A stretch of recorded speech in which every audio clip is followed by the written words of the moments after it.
Salut tout le monde, on se retrouve rapidement pour vous parler de Dr. Weirdam.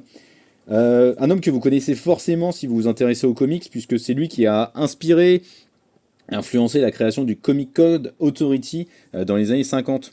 Un individu très complexe que Eric Powell et Harold Schechter vont nous proposer de suivre sur toute sa vie finalement. Ils étaient déjà à l'œuvre sur Ed Gein, ce tueur en série célèbre qui a inspiré autant Massacre à la tronçonneuse que Psychose.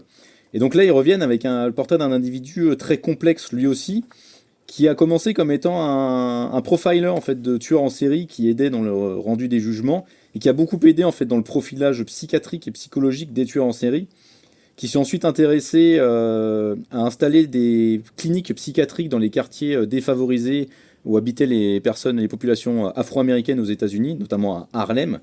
Donc c'est quelqu'un de très droit, de très intègre, de socialement très à gauche finalement, et qui un jour va avoir une lubie en fait et se prendre une obsession malsaine pour les comics qu'il accuse d'être une influence néfaste absolue pour les jeunes.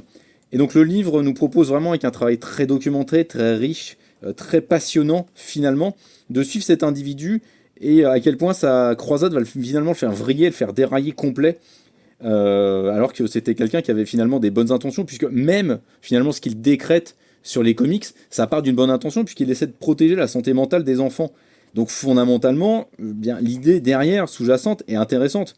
Mais en fait, elle est complètement polluée par ses réactions disproportionnées, son caractère très égocentrique, et finalement sa personnalité qui est de toujours vouloir se mettre en avant, quitte à raconter n'importe quoi, une forme d'hypocrisie très très puissante, très prenante chez lui.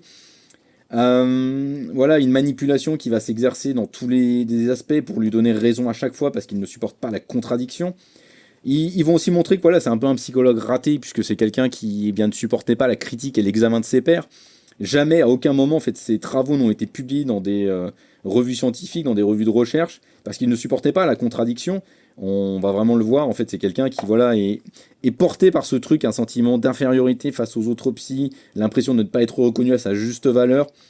Et c'est vraiment très riche, passionnant à suivre, passionnant à découvrir, à décortiquer. C'est une des lectures les plus importantes à mon avis à l'heure actuelle et cette année. Et si vous vous intéressez aux comics, fondamentalement, c'est vraiment un truc à lire absolument.